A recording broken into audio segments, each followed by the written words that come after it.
নমস্কার বন্ধুরা, stay with মুন্নির আর একটা নতুন ব্লগে সবাইকে জানাই অনেক অনেক স্বাগত, অনেক ভালোবাসা। আজকে আমি একটা অন্য টপিক নিয়ে ভিডিও করছি, কারণ আমার তো ব্লগ চ্যানেল, আমি ডেইলি ব্লগ আমার ডেইলি লাইফস্টাইলের বিভিন্ন রকমের ভিডিও আজ সবার সঙ্গে শেয়ার করি। তো ডেইলি লাইফস্টাইলের মধ্যে আমাদের প্রধান কর্তব্য হচ্ছে সন্তান লালন পালন করা। যেহেতু আমার দুটি সন্তান, সেহেতু আর একটা বড়, তার বয়স 7 বছর, সেই জন্য এতগুলো দিন অভিজ্ঞতা থেকে, নিজের অভিজ্ঞতা থেকে আর নিজে একজন শিক্ষিকা হওয়ার দরুন যে সমস্ত জিনিসগুলো আমরা মেনে চলি, সেই সমস্ত কয়েকটা টিপস আজকে শেয়ার করব সবার সঙ্গে। সেটা হচ্ছে সন্তানদের দেওয়া বাবা মাদের শ্রেষ্ঠ উপহার কী। আমরা তো সন্তানকে অনেক কিছুই দেওয়ার চেষ্টা করি। একটা সন্তান পৃথিবীতে আসার পরে যেমন সে তার হাসি খুশি এবং নিজের উপলব্ধি দিয়ে আমাদের উপলব্ধিটাকে বাড়িয়ে দেয়, আমাদের মনকে ভরিয়ে দেয়, জীবনকে ভরিয়ে দেয়, তেমনি আমরাও তো চেষ্টা করি তাকে বিভিন্ন রকম উপহার দিয়ে তার জীবনটাকে মানে সুন্দর করে সাজিয়ে তুলতে, তাই না?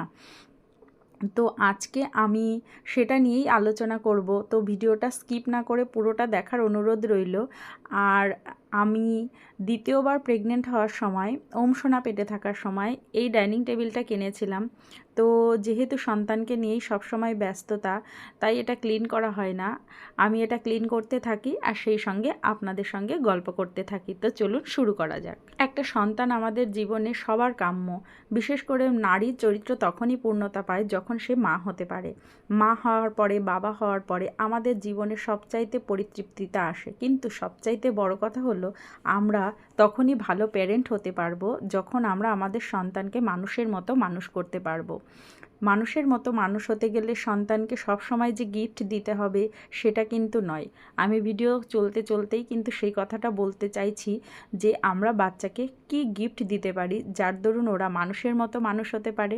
সেটা কি কোনো দামি খেলনা, সেটা কি কোনো দামি গাড়ি, সেটা কি কোনো দামি বাড়ি, নাকি সেটা কি কোনো তার বিশেষ প্রিয় খাবার, নাকি তার প্রিয় পোশাক, নাকি তার প্রিয় কোনো গ্যাজেট বা কোনো ডিভাইস যেটা দিলে সে খুব খুশি হয়ে যায়, অথবা তার প্রিয় যানবাহন, সেটা হতে পারে সাইকেল বা বাইক বা তার বয়স অনুযায়ী কোনো প্রয়োজনীয় জিনিস। না, এসবই কিন্তু নয়। এসব কোনো কিছুই কিন্তু একটা সন্তান ভালোভাবে মানুষের মতো মানুষ হওয়ার পেছনে কোনোই অবদান রাখে না। আমরা সন্তানকে সবচাইতে ভালো যে জিনিসটা দিতে পারি সেটা হচ্ছে, সবচাইতে তার বড় উপহার হচ্ছে স্বামী স্ত্রীর মধ্যে, অর্থাৎ তার বাবা মায়ের মধ্যে একটা ভালো সুদৃঢ় সম্পর্ক, সুন্দর মেলবন্ধন। হ্যাঁ, অবশ্যই এটা একটা শিশু যখন ছোটোর থেকে দেখে তার বাবা মা ঝগড়া করছে, মারামারি করছে, মারামারি বলতে একে অপরের গায়ে হয়তো হাত তুললো বা সেই ধরনের কিছু, তখন কিন্তু শিশুটার মনে একটা তীব্র খারাপ প্রতিক্রিয়া জমতে থাকে। সেই সঙ্গে আর একটা জিনিস সেটা হয়, অনেকেই এটা বলবেন যে এখন তো এরকম কিছু হয় না, তবে কিন্তু স্বামী স্ত্রীর মধ্যে মনোমালিন্য হতেই থাকে বা হতে পারেই।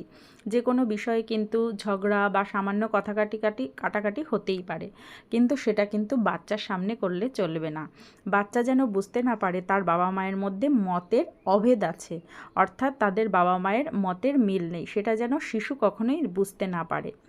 দ্বিতীয় কথা হচ্ছে, বাচ্চা যেন কখনোই বুঝতে না পারে যে আপনি তাকে অন্যভাবে মানুষ করার চেষ্টা করছেন। তার সামনে বলছেন আমি ভালো প্যারেন্টিং করছি, আমি তোমাকে এটা শেখাচ্ছি, তুমি ওটা শিখছো, তোমাকে এটা করব। এটা কখনোই তার সামনে বলা যাবে না। আপনি আপনার জীবন দিয়ে তাকে বুঝিয়ে দিন। আপনার আর দেখে কিন্তু বাচ্চারা শেখে, অনুকরণ করে বাচ্চারা কিন্তু শুনে শেখে না। যখনই আপনি আপনার স্ত্রী বা কেউ বাচ্চাকে, ধরুন মা বা বাবা, কেউ বাচ্চাকে কোনো কথা, বাচ্চা হয়তো কোনো রকম কোনো অকাজ করেছে বা কোনো খারাপ কাজ করেছে, তখন তাকে বকা দেওয়া হলো, তখন যে বকা দিচ্ছে অন্যজনও সেটা নিয়ে কোনো রকম বিদ্রূপ করা যাবে না। অর্থাৎ মা যদি বাচ্চাকে বকা দেয়, তাহলে বাবাও কিন্তু মাকে সেই সময় উল্টে বকা দিলে চলবে না। যে তাহলে বাচ্চা ভাববে যে আমার মা হয়তো আমার প্রতি কোনো খারাপ আচরণ করছে। মানে যখনই প্যারেন্টিংয়ের এই জিনিসটা বাচ্চাদের মধ্যে ঢুকে যায় যে বাবা বা মা হয়তো আমার সঙ্গে খারাপ করেছে, সেই জন্য বাবা মায়ের মধ্যে কথা কাটাকাটি হলো, তখন না ওরা বুঝতে পারে যে, মানে ওদের কাছে সেটাই মনে হয় যে ও যেটা করেছে সেটাই হয়তো ঠিক, কারণ বাবা নয় মা, কেউ তো তার সাপোর্টে ছিল। তাই বাচ্চার অন্যায়কে কখনোই প্রশ্রয় দেবেন না, এইভাবেই আর কি তাকে সঠিকটা বোঝাতে সাহায্য করবেন। কখনোই একজন বকা দিলে বা শাসন করতে গেলে আরেকজন তাকে ধমকাধমকি করবেন না, সেটা নিজেরা গোপনে একান্তে বলবেন যে তুমি যখন ওকে বোঝাচ্ছিলে তোমার ওই বোঝানোটা না ঠিক হয়নি, ওকে এইভাবে বোঝাতে হতো বা অন্যভাবে বোঝাতে হতো, সেটা আলাদাভাবে গোপনে কথা বলে নেবেন। তৃতীয় যে ব্যাপারটা আমি বলতে চলেছি সেটা হচ্ছে সময় দেওয়া। যতই ব্যস্ততা থাকুক নিজের বাচ্চাকে সময় দিন, কারণ বাচ্চারা এই যে পৃথিবীতে আসলো ছোট ছোট করে একটা একটা করে দিন পার করে ওরা বড় হয়ে যায়, 1 বছর 2 বছর 3 বছর করে করে ওরা অনেক বড় হয়ে যাবে, তখন আর কিন্তু পেরেন্টদের ওদের দরকার পড়বে না। দরকার পড়বে না বলতে কি, ওরা নিজেদের মতো করে বড় হয়ে যাবে। আর তার যখন শিশুরা তো কাদার তাল হয়, ওদেরকে যেইভাবে গঠন করবেন সেইভাবেই কিন্তু ওরা বড় হবে। সুতরাং সব সময় ওদেরকে সময় দিন, ওদের টুকরো টুকরো হাসিতে আপনিও হাসুন, ওদের ছোট্ট ছোট্ট খুশিতে আপনিও খুশি হন, ওদের মন খারাপের সময় আপনি তার গল্পটা শুনুন যে কেন ওর মনটা খারাপ। চতুর্থ নম্বর পয়েন্টটা হচ্ছে সবসময় ওদেরকে বিশ্বাস করতে শিখুন। বাচ্চা যেটা বলছে সেই কথাটাকে আমল দিন, না তোমার সাথে এটা হয়নি, হতেই পারে না, এটা না বলে কি হয়েছিল আমাকে খুলে বলো, কি হতে পারতো, এই ধরনের কিছু নিয়ে কথা বললে আমার মনে হয় বেশি ভালো হয়। বাচ্চাকে দেওয়া আরেকটা সবচাইতে বড় গিফট হতে পারে একে অপরকে সম্মান করা। সেটা আপনার চাইতে ছোট কেউ হতে পারে, আপনার চাইতে বড় কেউ হতে পারে।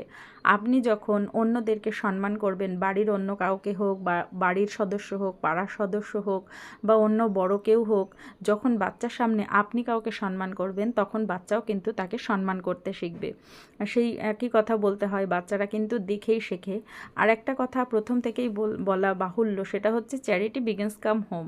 বাচ্চারা কিন্তু বাড়ি থেকেই কিন্তু শেখে, স্কুলের পড়াশোনা, তারপরে প্রাইভেট টিউশন বা যে কোনো জায়গায় গিয়ে ওরা অনেক কিছু শিখতে পারে, কিন্তু সবচাইতে বড় সবচেয়ে বেশি জিনিস যেটা শেখে সেটা হচ্ছে বাবা মায়ের কাছ থেকে। তাই বাবা মায়ের চরিত্র একদম সাফ হওয়া উচিত, বিশেষ করে শিশুদের সামনে, কারণ শিশুরা বাবা মায়ের কিন্তু অনুকরণ করে। পরের যে পয়েন্ট আমি বলতে চলেছি সেটা হচ্ছে শিশুর সামনে কখনোই মিথ্যা কথা বলবেন না। যে কোনো বিষয়ই হোক, শিশু যেন কখনোই বুঝতে না পারে আপনি তার সঙ্গে মিথ্যা কথা বলছেন। যদি এমন কোনো প্রয়োজন হয় যে তার সামনে অতি অবশ্য মিথ্যা কথা বলতেই হবে, তাহলে তাকে সেটা খুলে বলুন যে এই ব্যাপার হয়েছিল, তাই জন্য এই করতে হয়েছিল, কিন্তু কখনোই শিশুর সামনে হঠাৎ মিথ্যা কথা বলে দেবেন না। যে কোনো সামান্য কারণে অনেকে দেখি ছোট ছোট মিথ্যা কথা বলতে থাকে, এগুলো বাচ্চাদের মনে ভীষণ পরিমাণে বিরূপ প্রতিক্রিয়া ফেলে। ওরা এটা শিখেই যায় হয়তো যে কোনো ঘটনা থেকে বাঁচতে গেলে আমাকে হয়তো মিথ্যা কথা বলতে হবে, সেক্ষেত্রে পরবর্তীকালে ওরা মিথ্যা কথা বলতে শিখে যায়। আমি ক্লাস 9 থেকে প্রাইভেট টিউশনি করে আসছি, আর প্রায় 13 বছর হয়ে গেল আমার শিক্ষকতা জীবনের। সেই দিক থেকে প্রচুর পরিমাণে অভিজ্ঞতা সঞ্চয় করেছি, বাচ্চাদের সঙ্গে সময় কাটিয়েছি। আর এখন তো 7 বছর হয়ে গেল মা হয়েছি, তারপর আবার দ্বিতীয়বার মা হয়েছি। তাই আমার অভিজ্ঞতা থেকে কিছু কিছু টুকরো টুকরো জিনিস আপনাদের সঙ্গে শেয়ার করলাম। ভালো লাগলে অবশ্যই কমেন্ট করে জানাতে ভুলবেন না। আর যদি আপনি আমার চ্যানেলে নতুন হয়ে থাকেন তাহলে চ্যানেলটাকে সাবস্ক্রাইব করে রাখবেন। তো চলুন পরবর্তী টিপসের কথা আরও কিছু শেয়ার করছি।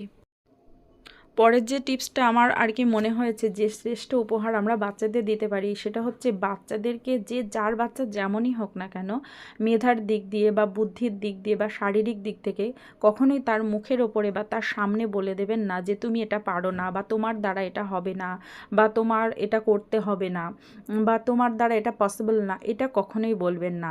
কারণ আমরা মা বাবারাই বাচ্চাদের মনের জোর বাড়াতে পারি। আমার নিজের ছেলের ক্ষেত্রে আমি দেখেছি, আমি হয়তো বুঝতে পারছি ও এটা করতে পারবে না, কিন্তু আমি ও মুখের সামনে কখনোই বলছি না কি আমি বলছি তুমি পারবে, ইউ ক্যান ডু ইট। তখন ও দেখছি কিছুদিন পরে হয়তো প্রথম পারছে না, পরে সেটা ঠিক করে দেখাচ্ছে। তো সেটাই আর কি, মা বাবারাই হচ্ছে বাচ্চাদের মনের জোর বাড়াতে প্রচুর পরিমাণে সাহায্য করেন। সেই জন্য বাচ্চাদেরকে অবশ্যই আমরাই কিন্তু তৈরি করতে পারি। তাই দামি দামি খেলনা গিফট না করে বাচ্চাদেরকে এই সমস্ত জিনিস উপহার দিলে আমার মনে হয় বেশি ভালো হয়, তাই না? শেষে যে পয়েন্টটা আমি বলবো সেটা হচ্ছে অন্য বাচ্চাদের সঙ্গে নিজের বাচ্চাদেরকে তুলনা করবেন না। ও অত পেলো, ও তুমি কম পেলে, ও অত ভালো খেলতে পারে, তুমি পারো না। এই জিনিসগুলো আমরা কিন্তু খুব কম্পেয়ার করে ফেলি বাচ্চাদের, অন্য বাচ্চাদের সঙ্গে তুলনা, যেটা কখনোই করা উচিত না। ওরা যদি আমাদেরকে অন্য মা বাবার সঙ্গে তুলনা করে, অমুকের মা বাবা এই করেছে তুমি কি করেছো, অমুকের মা বাবারা এই পারে তুমি কি পারো, ওরা যদি আমাদেরকে এইভাবে বলে তাহলে আমাদের কেমন লাগবে, তাই না? তো যাই হোক, আজকে এই পর্যন্তই টিপস কয়েকটা শেয়ার করলাম। ভালো লাগলে অবশ্যই কমেন্ট করে জানাতে ভুলবেন না। আজ তাহলে এই পর্যন্ত, চলে আসবো পরবর্তী কোনো ভিডিও নিয়ে। ততক্ষণে সবাই ভালো থাকুন, সুস্থ থাকুন। ধন্যবাদ।